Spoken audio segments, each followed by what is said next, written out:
What makes you say that right now is like the perfect time to get into real estate? There's a lot of inventory, and when there's a lot of inventory sitting on the market, that means it's a buyer's market. I would think from a customer service standpoint that I want my investor to make money. What are some examples that you've seen where wholesalers might not be running the numbers correctly? When I'm running numbers, what I'll do is I'll search, I'll make sure that I'll be 10 years over and 10 years under. If the numbers don't work, I'm not going to waste your time, don't waste my time. This is the number that I need to be at. If I can lock this deal up, it's because I'm going to close on it. You mentioned something good about entrepreneurs taking care of themselves, right? Doing self-care. The minute you realize that nobody's going to help you and it's not going to be easy, things will then start to get easier. This is an industry that has an easier barrier of entry, in my opinion. You know, we can make 6 figures a month in this industry, right? What's happening, brother? How you doing? Taking it day by day, man. Just trying to stay afloat. Good, man. Good. How's the business right now? How's everything going on? It's good. You know, I kind of moved away from the wholesaling end on the flipping side, right? I'm still doing a little bit of marketing. I'm about to turn the marketing back up. But I'm just moving into the flipping side, the development side. We close actually on a property on Monday that I paid $350 for the property. It's $100K rehab. ARV is like 600, but it comes with 10 and a half acres. So we're subdividing it up, and we're making 3 additional lots, and we're going to build modern built on all 3 of those lots. And my numbers on properties, I'll make probably around 300K per property. Really? Yeah. So I'm kind of moving out of the wholesaling part, trying to keep as much as I can, get to that cash flow, you know, and get into like big development projects. What made you get into that? Well, when I first came in, I came in flipping. I didn't wholesale. I came in under somebody that did over 1,000 flips. So that's what I like doing. I like taking something dirty and rebuilding it or from the ground up. I just shifted into wholesaling in like 2019 going into 2020. And what that did, that just gave me the skill set to find the houses. That's what it did. So now I know the skill set to find the houses. Because I look at it like this: if I find a property and I could sell it to you and make 30K, and then you could flip it and make another 40K, I want the whole 70K. Give me the whole 70 grand. You know, it's less work I gotta do. I ain't gotta worry about contracts falling out every week and title issues. Even though we still go through that on some of the properties we buy. Like I'm averaging around 50K per flip. So if I do, like right now, I got 8 of them. That's 400,000 for me. You know what I'm saying? And my overhead is literally RE Simply and PropStream. That's it. No VAs, no nothing, no office, nothing. Straight prop. What happened to your office? You got rid of it? I got rid of it. Yeah, man. I got rid of it, man. So I'm back down to, just me. My wife helps me. My daughter, she got her real estate license, and she's actually got a year and a half left to get her architecture degree, and she's getting her GC license. And then my youngest son, we bought all of the equipment to do painting. So now he's painting on the houses. He's doing tiles on the houses. So I'm like, man, we're going to have the whole family unit. And hey, as long as we make money together, we travel together. Hey, I'm good, bro. I love it. I love it. I love it. What about you? Just still scaling the wholesale operation, staying focused with wholesaling, novations, all PPC, all inbound. So I'm just focusing on that. I am trying to get more local into my market. Like right here in Miami, because everything that we do is in 6 states. It's pretty much nationwide. I mean, because like we're getting leads from random areas.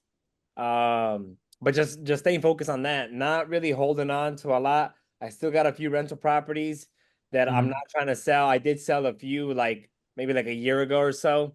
But right now, just staying dialed in and getting more focused to our markets, just adding more structure, right? Just adding more systems, more processes. I do want to take on some flips right here locally, but just, building the brand, building the name, focusing on the social media, try to attract better. I see you. I see you with the social media. I'm like, man, Omar going in. I see you, bro. But hey, how did you get so many followers?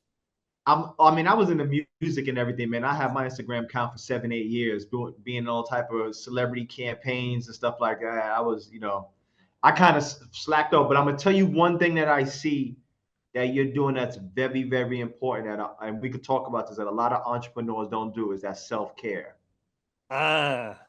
because that's the way, and that's why I tell people when I get up that first hour or two, I need to take that because the other 22 hours I got to deal with everything that's thrown at me. And it makes me stoic. I think about situations. Somebody does something to me, I won't respond if I'm angry right away. Trying to practice stoicism as best I can and everything. But if I wasn't into meditating and praying and self-care, you crash. You have these cycles where we run and we crash. And sometimes some people won't get back up from that crash. I crash every 3 to 6 months. I crash, but now since I could balance it out, when I do crash, I'm back up faster. I'm like a couple of days, okay, that's it. I cried, I did what I did. Now I'm back. If you don't do that, you go into deep, dark periods, and then things can fall apart for you, for you. So Yeah, no, that's a great point because I mean shit, I've crashed a lot over the last 2 years, and you're right, just making sure that you have the discipline of taking care of yourself, doing hard shit, doing the yoga, doing the working out, staying centered. Like this last week, the ACs went out right here, and I got sick, and it just threw off the entire week. Like we kind of had a yeah, bad week because the ACs were off, so my team wasn't dialed in, I wasn't dialed in. But now I just put a post, the ACs are back, and I'm just like my mood is increased. And I yeah. think like you're mentioning, staying dialed in, staying centered, it just kind of helps you level off. Otherwise, I probably just would have had like a worse week. Like, oh fuck, you Yeah, know? and then that week can turn into 2 weeks, can turn into 2 months, can turn into a bad quarter. hundred You know what percent. I'm saying? So you 100%. definitely you on the right path, man. I see you, Tanya. Tanya is she's an angel, bro. She opened my eyes to it. That out of the hundreds of thousands of dollars of mentorships, she was the most and the best investment I ever made. It was in Tanya coaching me. Wow.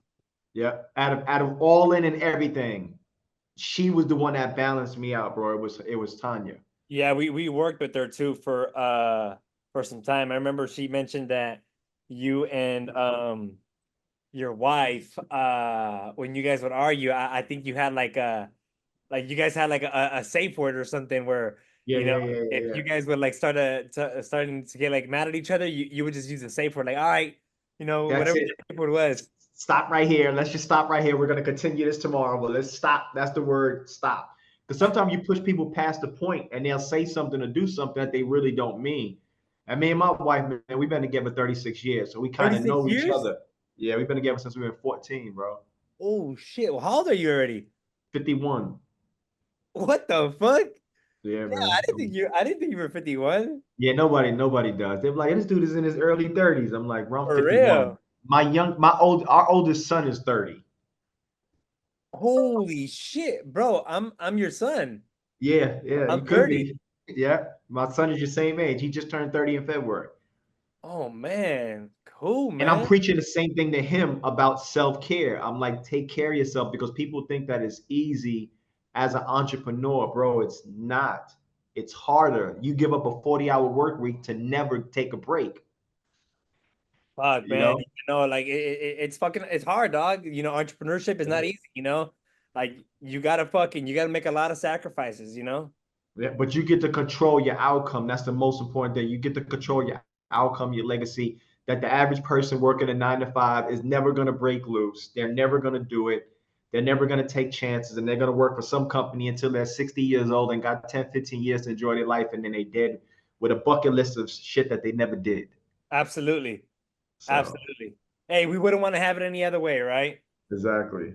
All right, cool, cool. Well, yeah, we'll pop it off. We'll do like a little intro, and most of the viewers that I'm trying to target are gonna be like wholesalers. Mhm. So I'm trying to build up my community. Like Mhm. I wanna have a community of other wholesalers that watch my page.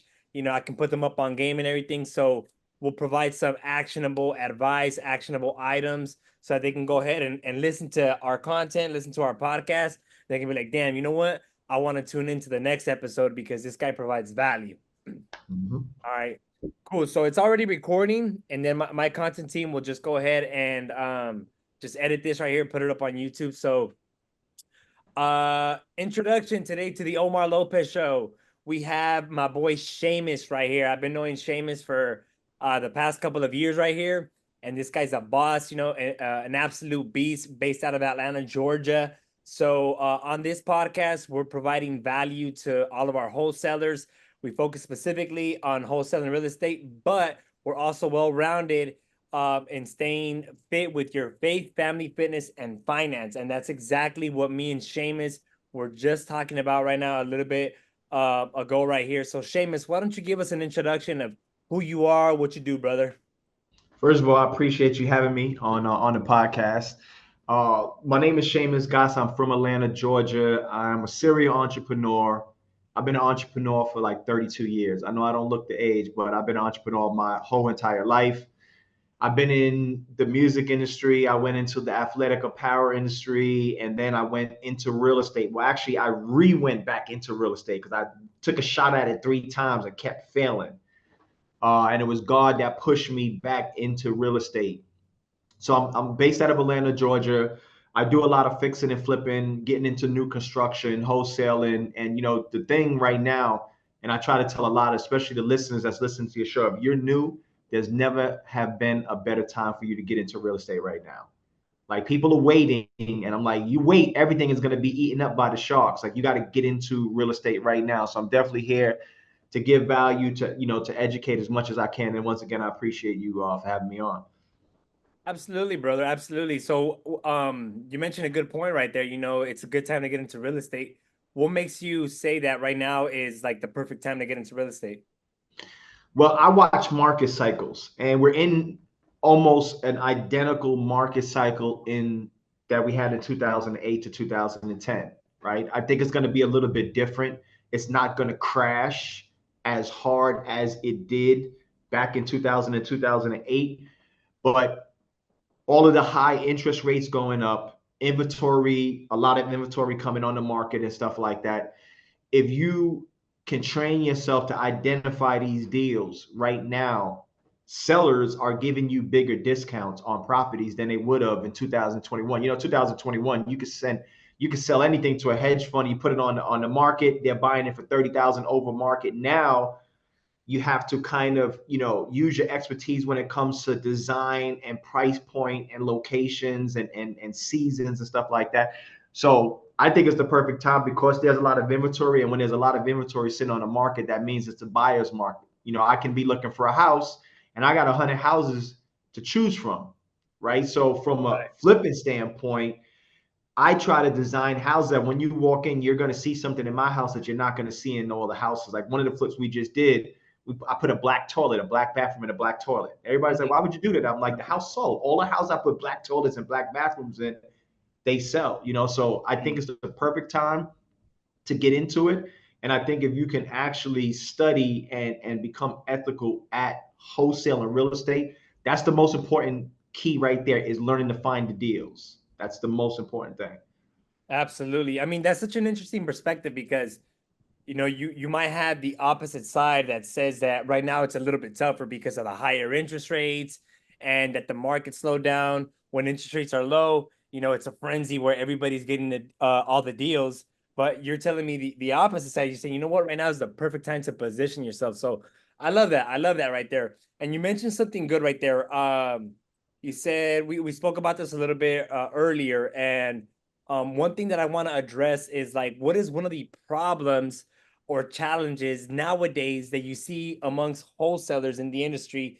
And whatever you're seeing, what can we do to kind of provide some actionable items, some actionable steps so that we can help wholesalers prevent that? So I think you covered on something right there. What is one issue that you're seeing nowadays in the industry? So one of the main things that I'm seeing now is a lot of wholesalers are doing unethical things, and I'll mention a couple of things that I'm seeing in the market. First and foremost, you have a lot of wholesalers that are putting properties under contract higher than they know they should be paying. They know for a fact that they're not going to be able to sell it to an investor, and then they slap a memorandum on the property. Now, Hmm. what happens is they can't sell the property, and they won't release the memorandum. Like whoever's trying to buy it now has to pay them. If you would Yeah. have purchased it at the right price, you could have made money off it. That's one of the main things, is a lot of wholesalers slapping memorandums on properties, knowing for a fact that they put an offer in for full retail and they know they're not going to be able to sell it. And then the second thing I see is wholesalers not knowing their numbers. I got into a debate the other day on Facebook with a guy. He was like, well, wholesalers don't need to know the numbers. Yes, you do. This is a business transaction. You're a wholesaler. I'm an investor. If you bring me a property that makes sense for me, I'm paying you 10, 20, 30, $40,000 for your service. I would think from a customer service standpoint that I want my investor to make money as well. Of course. Because to be honest, if you're good at locking your deals up, you only need a couple of buyers, and they'll buy everything you got. If you know your numbers and you're meeting their buy box, I got investor friends that if I say, hey, I got this, and they meet your buy box, if I bring them 5 deals this month, they're gonna buy all 5 deals from me. I don't have to go through all of these buyers. So those are the main two things: is the memorandums and wholesalers not understanding how they're tying people up, especially during the foreclosure process, and then not knowing their numbers. I get it, ARV is 500,000. Ain't nothing nowhere within a 5 mile radius sold for 500,000. How did you come up with that number? Those are the main two things that I see. Yeah, that's such a good point, man. It sucks that we're in an industry, for those of you guys that are watching and you don't know what Shamus is talking about with slapping the memorandums. So, you have a contract that you put it under with the homeowner, and in that contract, we're doing this the right way. So we have language in there where we can protect our contract, because this is a legitimate business that Shamus and I and other wholesalers are actually trying to run. But it's a barrier of entry that might be a little bit easier for some other wholesalers that are inexperienced, that come in, and what they do is they will put the homeowner under contract at a bad number. And since they're not really committed to the industry, they're not really committed to the game, what they'll do is they will try to protect that contract the way that we do, where they record a memorandum in the chain of title in the county office, and it's pretty much a lien, right? So we do this because we're serious about this. And if the seller, for whatever reason, tries to sell it to a different buyer, then we're protecting our interest, because we actually have the funds. We have a full commitment to really execute on that contract. But what these other wholesalers are doing is they're recording the memorandum, and next thing you know, they know that they can't fulfill on the contract. They don't have the guts, they don't have the integrity to go back over there to the seller and let them know, hey, you know what, Mr. Seller, we messed up. We're gonna have to release you from this contract. We did not know what we were doing. Let's remove this memorandum. Let's just cancel this contract. And what you see in the industry, it's kind of common, is they'll record this memorandum, or in some cases, they'll even let the seller high and dry, at the closing table. And these sellers are just waiting for updates from these newbie wholesalers who, quite frankly, should have never even gotten into the industry to begin with. So that's what Shamus is doing right there. Shamus, what kind of a message do you have for these particular wholesalers that that do this type of stuff? What should we tell them right now? I think the first thing is they have to realize how they're screwing the industry up. Right. And even though you may be getting a check because you slapped a memorandum on somebody's house, you will be washed out of the industry, because I think that regulations are going to come down where you're going to have to get a real estate license and double closer. You're going to have to be educated and be more technical to understand these transactions.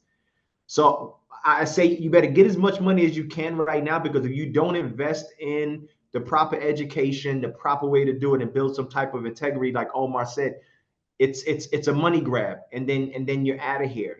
And then when you look at wealth, more millionaires and more billionaires have been made off of real estate. So I would suggest that you look at it as, like Omar said, as a business. This is the stepping stone.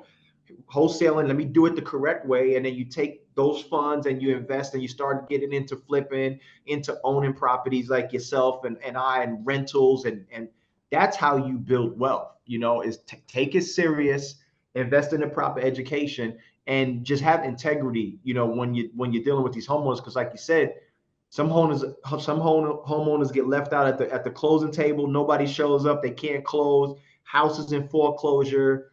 That just happened to a client. I had went and got them surplus funds. Somebody was supposed to buy the property. They didn't buy the property. The house got foreclosed on. Luckily enough, I knocked on the owner's door, and I got her $42,000 of surplus funds that she wouldn't have got. Wow. right? So being ethical, having integrity, and just doing it the correct way. Yeah, that's such a good point because, like I mentioned, this is an industry that has an easier barrier of entry, in my opinion. Mhm. And so you might see influencers on YouTube or Instagram, hey, look it, we made 20, 30, $40,000 checks, and we can have very, very good months. We can make 6 figures a month in this industry, right? And so with us, we're ringing the bell, right, when we close a deal and everything. But at the same time, I like to remind my team and my viewers that we are messing with people's lives here. When they reach out to us, we do PPC, they reach out to us and they say, hey, listen, I got a job relocation, I gotta move to a different state, I gotta downsize, whatever it is, these people might be going through some distress, most of them are. And so they're trusting us to really perform on this contract to the very end. They're relying on us so that we can get them paid. So if there's any new wholesalers out there that are watching this, if you're just getting started out, and if you don't have the integrity, if you don't have the seller's best interest, if you're just in it for the buck, just trying to make yourself a $20,000-$30,000 check, then just don't even get into the industry. Get into something else. Do e-commerce, do crypto, whatever it is, because in this industry, you're really going to be messing with these people's lives. And you want to make sure that even if for whatever reason you cannot perform on this contract, let the seller know. Be honest, be integrous, call them, let them know and say, hey, listen, I hate to make this call, but we did not run our numbers correctly. I mean, we either have to be at a different price or let's just cancel this altogether and just go find yourself another buyer. Do not leave these sellers high and dry, and do not record the memorandums for no reason. So, um, I agree. I anything you agree. want to add to that, Shamus? No, you're absolutely right. Like these homeowners, like you said, they're in stressful situations. They're counting on you. We had a property last year in Detroit. We closed on the property and I knew that I was taking a loss. But the reason why I closed is because this guy moved out of it, moved into another house job. And I told my wife, I'm like, we're gonna lose money on this house, but I'm gonna close. And I lost $15,000 on that house, but I executed, right? But what I Absolutely. did now, it was like, okay, when I locked it up, I said, man, I should have been at this price. But I was so far in the transaction already, I couldn't tell a guy, hey, we're not, I know you moved out of the house, but it's not going to work. I just took the loss, you know? That's such a good point. That is such a good point. Let's talk about that for a second because I've taken plenty of losses, right? And we restructure them. They're not losses for us, they're lessons. But Yep. you're right. I mean, I've had countless situations where the numbers just did not pencil, and it would have been very easy for us to just walk away. You already know maybe halfway, three-quarters of the deal. I mean, we're getting better every single day, right? So we try to avoid situations like that now, where we make sure that we're conservative with our numbers, which we'll talk about next, where we underwrite properly so that we don't enter this contract because we've seen it before. And we've had it where, a deal last year, we were going to lose like maybe a couple $1,000s. It wasn't that bad. If I think about it, we probably have lost a little bit more. But that particular deal would have been so easy for us to just walk away and just be like, you know what, we're not going to lose on this anymore. But we already had this guy packed up, moved. It was a foreclosure situation. And at that point, it's just about the integrity. We Yep. already told the person that we were going to get the deal done. So we're going to see it all the way through. We're legitimately trying to run a business, and hey, karma's real, right? So you reap what you sow. If you're doing this all the time, I guarantee you God is going to come back and he's gonna give it back to you. He's gonna pay you back. So make sure that you're planting the right seeds. So 1000%. that leads us to our next point right there, running the numbers properly, right? Let's touch on that a little bit. So what are some examples that you've seen where these wholesalers might not be running the numbers correctly, and what can we do to put them up on game right here? Well, I think the first thing as a wholesaler, the first thing you need to eliminate is when you're giving somebody an ARV, don't give them the highest one that you find, right? Because they're not looking at ranch, 2 stories, 2007 build versus 1957 build. Oh, this one sold for 450,000. It was a 2018 build. You can't compare that to a 1950 build. That's the main thing I see. I get the highest comp. I'm like, okay, this house is a 1950. They gave me a comp on a 2018 or brand new construction that just was sold. That doesn't work. what I usually do is when I'm searching, when I'm running numbers, what I'll do is I'll search. I'll make sure that I'll be 10 years over and 10 years under. So if a house was built in 1950, I look from 1940 to 1960. 10 years each way. If the house is 1,000 square feet, I'll look from 800 square feet to 1,200 square feet. Same thing with, with ranch. If it's a ranch, I try to find a ranch. If it's a two-story, I try to find a two-story. That's the first thing that I narrow my searching on those, and then I look at the quality of the rehabs. So if I see one that sold for 330 and it was fully rehab, and one that didn't sell, and one that sold for 210, not rehab, I'm not going to say, hey, this is the comp up here. I'm going to take the lowest and the highest, average those out, especially if I'm running my own numbers. What I do now, my formula, this is my formula. And I actually got into a debate with somebody from one of these big wholesaling companies. They was like, oh, it must be hard for you to find deals. I'm like, I got 8 flips going on right now. I was like, it ain't hard for me to find deals. If you're desperate and you don't know what you're doing, then yeah, you're gonna jump into anything. My formula is I have to have $100,000 spread between the purchase price and the ARV. I mean the purchase price and the rehab and the ARV. So if the ARV is 300,000, I'm not gonna be into this property no more than 200,000 with the purchase price and the rehab. And people are like, oh, you're crazy. You want to make 100 grand? No, let's do the numbers on it. First of all, you got 6% on realtor fees. So you got out of that 100 grand that you're seeing on profit, and 18 to 20 that is realtor cost right there. So we're down to 80.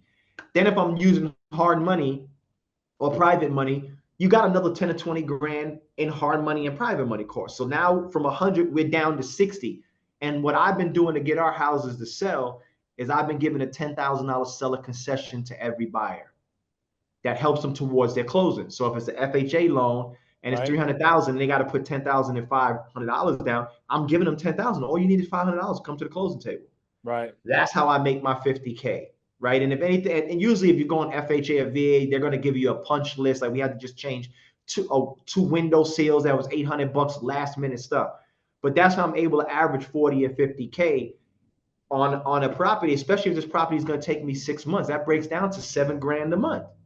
Absolutely. Right. So I'm the one at risk. If this market turns and these houses drop by 50%, I'm caught with my pants down, still owing the hard money lender everything that I owed him.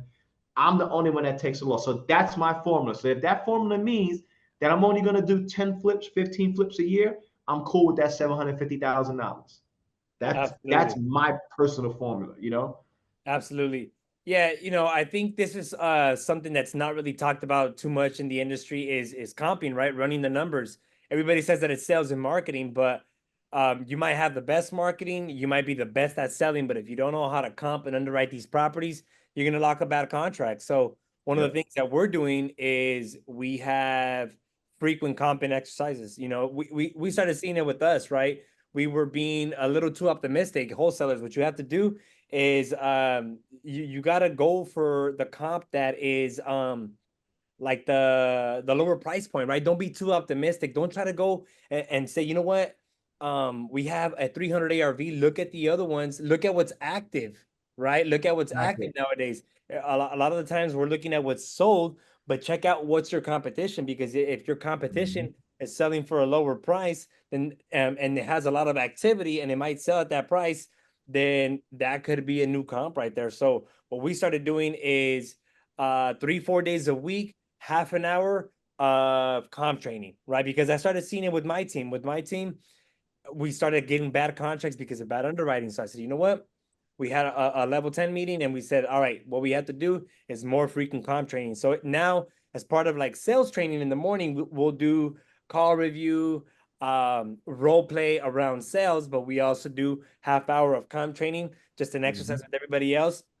Anybody that's viewing right here, if you want our calculator where we run our numbers, where we get the ARV minus the closing costs, minus the realtor fees, minus the repairs, send me a DM. I'm going to go ahead and send you a copy of my calculator, because for a long time, I remember I was doing everything out of my phone, which still kind of works, but just get into the habit of really practicing your numbers, guys. Do it as the same way that you are practicing for sales, practice for comping. So that way, if you're going to present a deal to Shamus, you already know that Shamus is going to know that it's going to be a good deal. It's like you said earlier, right? You want to build a relationship with your cash buyers so that when Mhm. your cash buyers see, that's the thing, right? Um, a lot of wholesalers, they put the bad rap out there, right? They send you a deal. Like if you have wholesalers that are reaching out to you, a lot of these wholesalers, 95% of them don't know how to run the numbers. So be that top 5% that really knows how to run their numbers. Anything you want to add on that? Yeah, it's and what's I'm gonna tell you why it's extremely important to run your numbers. What if you find a house that the seller wants 100,000 and that house is worth 500,000, and you tell a buyer, "Hey, I'll give you the house for 120K. I'm making 20 grand," when you could have sold it to him for 200,000. So it works both ways. You can lose money not knowing your numbers, and I know for me, when I have wholesalers that send me deals and consistently their numbers are wrong, I won't answer your phone call no more, and I won't respond to your emails no more. You're out of here because you don't know your numbers. And every time I look at a comp that you send me, it's on opposite sides of the spectrum. So that's why it's important for you to know your numbers so you don't lose money, leaving too much money on the table, not knowing, and that you don't, like you said, what I also do when it comes to comps, like you said, not only you look at what's active, because you can see a comp that sold for 300,000 from Mm-hmm. 3 months ago, but the market took a turn and now everything is between 240 and 260. And now you're listing it for 300,000. So now your property is sitting there. And the worst thing that you want to do when you're listing a property is have to do consistent price reductions, Right. 290, 280. Because then people are going to, when I look at it, when I negotiate, I look at how many price reduction. Oh, he had this on the market for 300K. He's down to 210. He'll take 170 for this house. That's the first thing I look at. How long they had it on it? How many price reductions have they had? And how much, like you said, how much competition is in that particular market? Because I'll tell you something quick. We had a property we was doing in Thomasville, right? The homeowner, it literally was two doors down. The homeowner had it listed for 220. I told my wife on that house needs to be at around 180, 190,000. I seen it go from 220 to 215 to 210 to 205 to 200. It was listed in November. March, we was finished with our flip. And I told my wife, I said, watch this. I told my realtor, list this house for 179.5, right? Now, mind you, they're listed since November. We put it on the market, I think it was the end of April. We put it on the market on Monday. Wednesday, we was under contract. She took us off the market. Mm. It's the That, numbers. It's the numbers. You gotta know those numbers. And if even when I'm running properties that I'm going to buy. If I see the comp is 310, I'm going to say around 290. I'm comfortable at right. 290, Be right? conservative. And then I go off that. I got to get my 50 grand and then hard money and everything and stuff like that. Of course, if it's a newer build, 2010, 2015, you're not going to have to probably do electrical and plumbing and stuff like that. But everybody that's listening, please understand the numbers. Understand the numbers so you're not leaving money on the table and you're not frustrated and you don't get on that blacklist that nobody responds to no more. Understand the numbers, guys. Understand the numbers and always be conservative.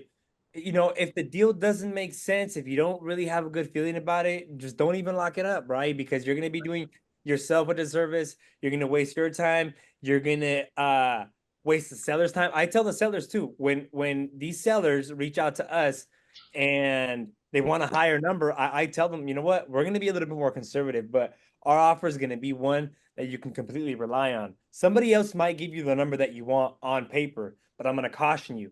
It's very common in this industry where these wholesalers, they want to tie you up in a contract and they want to sell it to people like us, right? Next thing you know, they'll leave you high and dry, like we mentioned earlier, because they couldn't fulfill on the contract. So guys, if you're gonna make a lot of money in this industry if you are very intentional about it. So get in here with full intention, do the right thing, be integrous, build the discipline of running the numbers, practicing every single day. I guarantee you'll make a lot of money. But if you're not intentional about it, if you can lock up any contract, but that does not mean that you're actually locking up a good deal, right? Exactly. In our office now, we say, all right, we're gonna lock up a deal. We're not gonna lock up a contract, right? So that Exactly. shift the mindset right there. So awesome. Let Seamus, me say something quick that while that is so important, man. I see, and if you kind of see when it comes to social media, I kind of took a step back from being on social media. because I see all of this. Oh, we locked up 30 contracts, projected this, projected that. Listen, man, all I want to know is the ROI. How much did you spend that month on your business and how much did you profit? Because you could say, hey, I got 30 contracts, right? Projected profit is 300K. When you look down to it, you only made $27,000 for the month because only half of them closed. Then you got a 60K overhead. When I could come in and be like, yo, I just did 2 deals and I made 90 grand.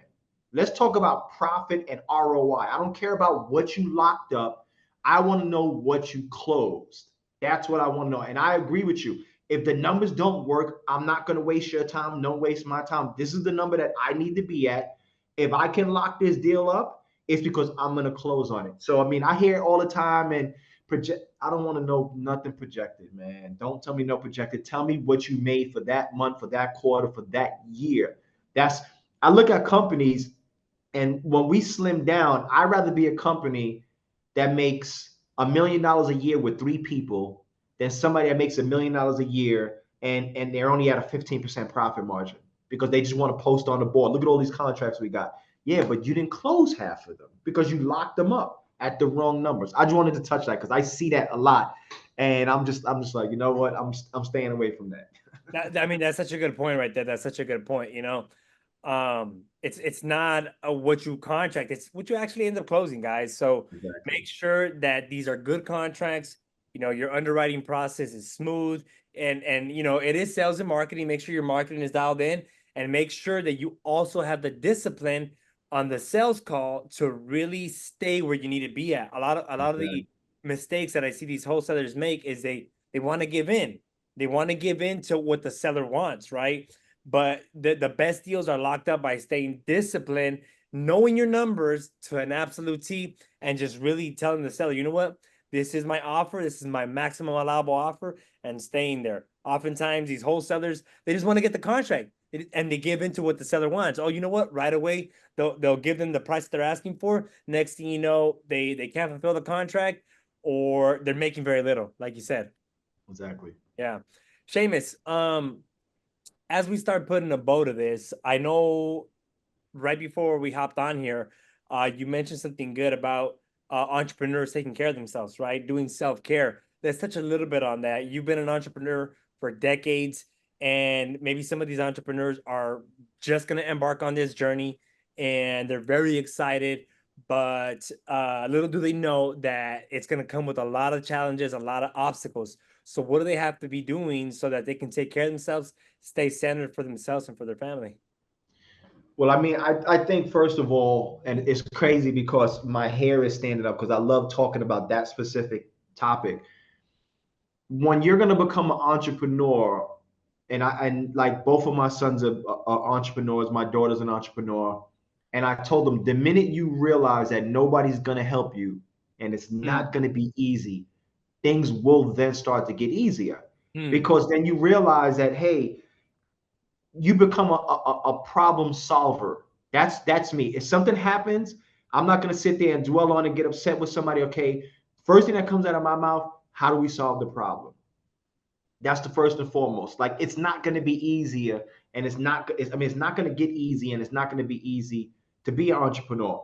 I also think that you know you have to have a routine and you have to have balance when it comes to putting you first. And I'm talking about your mental, physically, you have to put yourself first because like with me, and we talked about earlier, the first hour or two of the day, I get up, I pray, I meditate, I visualize, I go to the gym.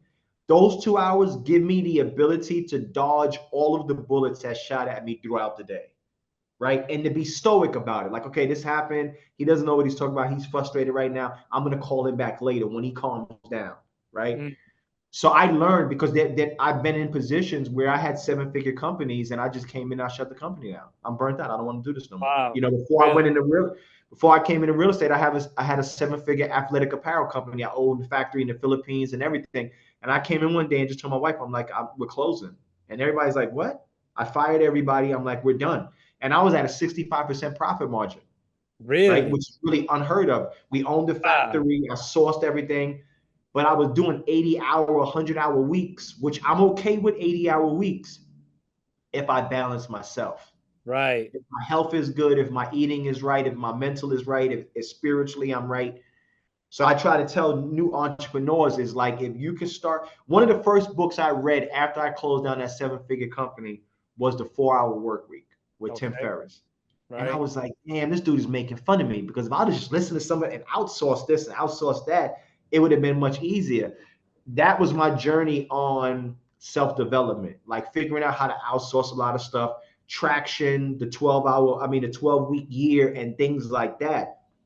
So I would say all the new entrepreneurs realize that it's not going to be easy. And what's going to happen is you're going to get smarter, and you're going to start to outsource the things that you don't like to do, which initially it's hard to fathom that, because you want to control everything. But if I don't like to do these 5 things and I can outsource these 5 things, I'm okay during the day, because I didn't have to do things that I don't want to do. So that's why I try to tell entrepreneurs is focus on stuff. Like me, I meditate, I pray, I do all type of, conditioning, cold plunges, IV drips, Mm. cryotherapy.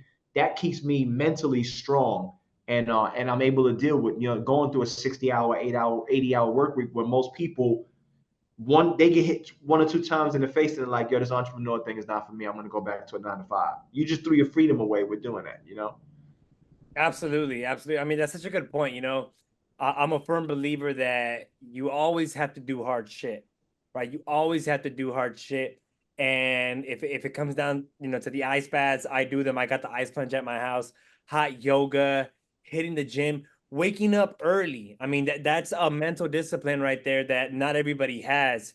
Getting Mhm. into the habits of just doing hard stuff all the time, so that, like you mentioned earlier, once you really get punched, your mind is already hard. Your mind already has a callus, and it can withstand the blow from whatever it is, because like you are gonna come across many challenges in entrepreneurship. So just Mhm. continuously doing the hard shit all the time, it's really just gonna prepare you for everything else that's gonna come down the road. So such a No good point doubt. right there. Seamus, what are some of the things that you're excited about, bro? Like, what's the next 12 months look like for you? So for me right now, I'm really focused on assets, keeping as much as possible, as much cash flow as I can get, and development. Hmm. Getting into, new construction, and then into bigger projects, 100 units, 200 units, apartment complexes and stuff like that. And really it's all about legacy. At my age right now, it's all about what I can do to set my kids up, that they can set their kids up and stuff like that. So I'm excited about all the new construction projects we got going on, and I'm excited about my personal journey on health. And it's funny, you posted something, and I actually emailed them, because I'm interested in that Bali retreat, the Ah, chamber. okay. Yeah, I sent them an email, and I just actually text both of my sons. I said, "Hey, we're gonna go to this together," because Hmm. I think that is. See, me personally, I'm at a point where God became the most important thing to me a couple of years back, and I think as you get closer to God and you get more spiritual and you start to meditate, things become easier. Like manifestation becomes so much easier, because now you understand how the universe works. And it's just like, it's like if you're in a bad mood and you're a fighter, you walk into a club, I guarantee you're going to get into a fight that night, because you're looking for a fight. I'm looking for a You fight. go I'm to looking for church? somebody I can knock out. But if I'm a peaceful guy and I go to a retreat, I'm going to find people there that's peaceful, loving. So I think the energy and what you put out, I think as you get closer and you start to control your spiritual more, that things just become easier for you. But that took me 30 years to get into that position of like, okay, now I could just, I could pray my way through it. I could meditate my way through it and stuff like that. So I'm excited more so than any project that relates to business is my personal growth. Wow. That is such a great response right there. Do you go to church, by the way? Yeah, I'm actually an usher at church. I'm an usher at my church. Really? Yeah. Wow, that's great, bro. I love that because my spiritual journey is something that I've been continuously trying to be intentional about it. That's why I ended up working with Tanya as well. For my spiritual side, I set goals around an acronym called PRAISE. Personal goals, relationship goals, asset goals for money, intellectual goals, spiritual goals and exercise goals for health, praise. So Mhm. every quarter, I set 2 to 3 goals, and every year, right, and continuously update them. And I've been doing it around that framework for the past couple of years. And the spiritual one is the one that I felt, would kind of be missing, right? It's kind of easy to set a personal goal, easy to set a relationship goal. I want to get closer to Shamus. Asset is how much money do I want to make? Mhm. Intellectual, I want to read these new books. The exercise health is, going to the gym, doing stem cells, whatever it is. But the spiritual one is the one that I'm always trying to chip away at and trying to get more in touch with myself and just be spiritually aligned. So I'm And kind of glad that you brought that up right there. and I'm gonna tell you why that's the most difficult one is because when you can control that one, the other five become easy to you. Mm, So of course it's gonna be the hardest one. It's like I got everything, but it's those five, those are easy. But when you get that spiritual, because for 2 or 3 years I was always preaching to Tanya. I'm like, God first, you gotta focus on God, you gotta focus on God. We started doing some theta healing and stuff like that. But once it's spiritual and it's biblical, it says seek the kingdom first. mm, Once you seek the kingdom first, everything else becomes easier for you to attain. And mm. that's where we get it mixed up. We do this, we do that, we do that, we do that, and we leave God out of the equation, or whoever you praise, or whoever you think Right. is the most high. You leave them out. And they're just sitting there like, if you just looked at me, I would give you all of these other things. So as soon as I rerouted and was like, God is first and foremost. If you look in my mirror in the bathroom, I got goals set, but the top one, and on my vision board, it says, get closer to God. God is Wow. right in the middle of my vision board, right? So that for me was the thing that helped me. Like I literally can pray for things, and 2 or 3 days later, it happens, Wow. right? So and it's funny that you said it in those order. You said the spiritual one, which is the most important one, is the hardest to get to, because if people realize that once you get that one, the other five are easy, then you're like, damn, I just started out with praising God. That's it. you I know? love that. I love that. Guys, you heard it from Seamus himself. It was not the response I was really expecting to get. I thought he was going to say, you know what, I'm excited about, which you did mention, but I thought you were going to just focus on, you know what, I'm excited on, this new company that we're building, or all this multifamily that we're going to build. But he ended it with saying, you know what I'm most excited about is my spiritual journey, staying spiritually aligned, staying harmonious with myself, so that from achieving that, it really just helps accomplish everything else. So that was such a good way to end that off right there, Seamus. Appreciate Why it. don't you give our listeners one final piece of inspiration? Our viewers is probably somebody younger, our age, 20 to 30 years old, maybe trying to be an entrepreneur, maybe trying to be a real estate wholesaler. What piece of advice do you give them right now? I mean, the first thing I would say is take action. Mm, Like do it. That's that right there is going to separate you from 95% of the rest of the world that watch the same video you're watching, and they don't go get no leads, they don't go get a course, they don't do nothing. They keep watching video after video after video. Taking action. I know for me personally, anytime or any industry that I went into, when it was like my first business was the music industry, then I went into athletic apparel. As soon as I got the thought in my mind and I started taking action towards that, the universe put me right in that cycle. let's go. Taking Yeah, action. it's like moving. Like, okay, if you want to be a wholesaler, okay, what do I have to do? I have to understand. I watch Omar's podcast. I got to understand the numbers. Start studying the numbers. Find out where to get a list from. Pick up the phone and start calling. That's the most important thing that I could say. And the advice is to do it, to just go ahead and take, and it could be whatever.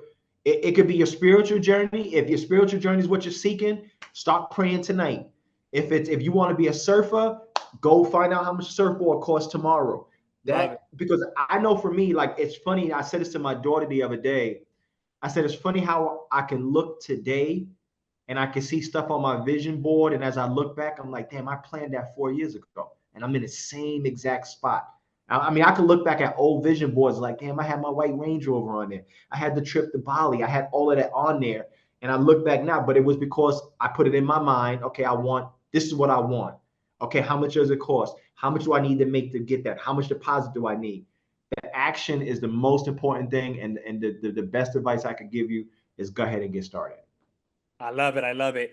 You know, we all think of the law of attraction, but without the action, you know, it even has it in the word right there. Nothing's going to be possible. So, Shamus, I appreciate you hopping on today, bro. Where can people find you? You can reach me on Instagram as Shamus, ShamusGoss. On Instagram, on Facebook, on TikTok, on LinkedIn. That's my real name all across every platform. Definitely give me a follow. If you need anything, if you got questions about wholesaling, send me a DM. I answer messages and stuff like that. And just go get it, go do it. And remember, if somebody else is doing it, you can do it. And I believe that in every family, you have that one person, and you're probably the one. That's why you're watching this video. Be that one. Be that one. Awesome, Shamus. Thank you, brother. Yes, sir. Yes, sir. Yes, sir. Yeah.